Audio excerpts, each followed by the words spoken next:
So we are monitoring a developing situation right now in Colombo, Sri Lanka. There has been a new explosion. It happened less than an hour ago. This is video captured by Reuters. You see there a van as it explodes. This happened near a church while officials were reportedly working to defuse the bomb. And it comes about 24 hours after more than 290 people were killed in the Easter Sunday massacre, which was a series of attacks in Sri Lanka. Those terror attacks were carried out by a local group of Muslim radicals, according to the government, who were targeting Christians as they were celebrating Easter, people who were in Easter Sunday service when the bombs went off. Our Elizabeth Palmer is in Colombo. She felt the effects of the bomb blast. In fact, her and her crew had to get out of the area. Here's her latest report. The church clock of St. Anthony here in Colombo, the minute it was hit. Now forensic teams are combing through the debris looking for evidence. Yesterday, Sri Lankan special forces carried out raids in the capital and 3 officers died. But by this morning, the government announced 24 men were under arrest. Yesterday's attack was coordinated and of unprecedented cruelty. It left landmark churches in ruins and killed or maimed scores of Roman Catholics. What should have been one of the most joyous days in the Christian calendar has left overwhelming grief. At the 3 hotels that were bombed, Sri Lankans and tourists alike died as they gathered for Easter brunch. Colombo's mayor, Rosie Senanayake. This is a very sad moment. This is a very cowardly attack. And it's not just an attack, it's a very gruesome attack on humanity.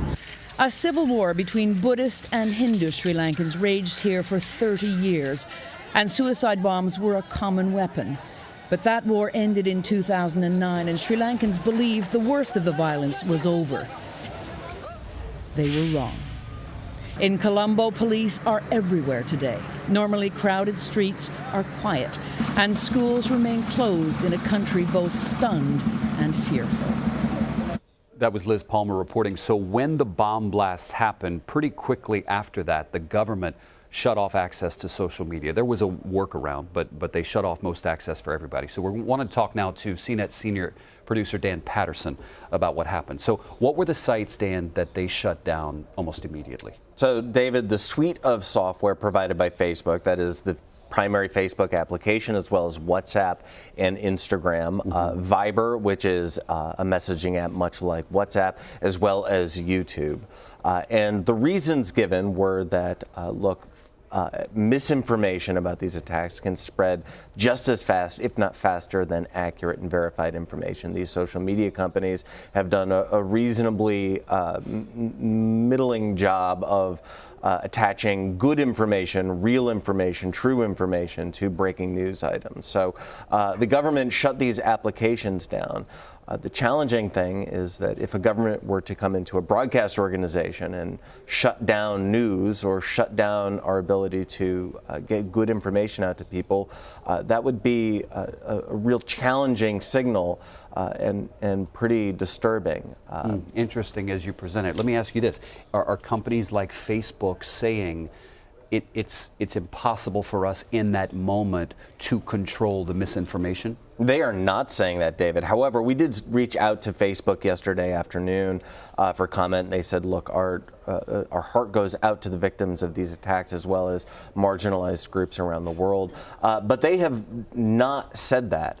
And no social media company has said that they are unable to affix good information and true information to the spread of viral information. In fact, they have made attempts in the past to actually clarify, and that has had mixed results. Sometimes we get better information after an attack, and sometimes we get much worse information.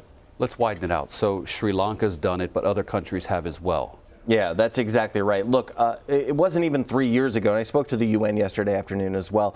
Not only 3 years ago where we saw these applications as a method of connecting with your friends and your family, a way to say, hey, look, I'm okay after this, an attack like this has happened. Now officials at the UN and other Silicon Valley companies are telling us that, hey, look, When we have Facebook, Google, Twitter, and other social applications optimizing for speed, that means inherently that they don't optimize for safety and that they are putting good information, real information and facts in the back seat.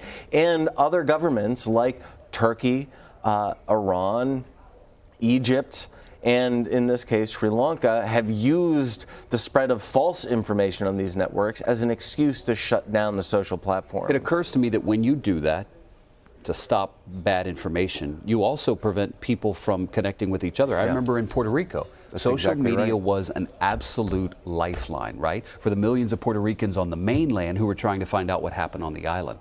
I mean, I shudder to think how bad it would have been if, in that case, social media would have been cut. You know, I mean, it's sobering to think about. That is the challenging, the nuance of this problem. Right. On the one hand, we had these applications which were designed, and I'm sure you recall as well, over the last 5 and 10 years, we saw these applications designed as methods of connection, and now they are being vilified as methods of spreading propaganda and misinformation. So the same application, the same platform can be responsible for both, and that's kind of the challenging thing that we're seeing play out right now. All right, lastly, so if the social media nets are not saying it's too big for us to handle, then why aren't they getting better? Well, they are trying, and I guess it depends on our definition of better. Or just not fast enough. Over the last year, we have seen Facebook say we will limit the amount of information that can be shared in WhatsApp groups. Right. We see YouTube put Wikipedia entries next to instances like when Notre Dame burned. Oh, that's interesting. The challenge is that YouTube put wrong information up next to the video, the live video, including our video at CBS News.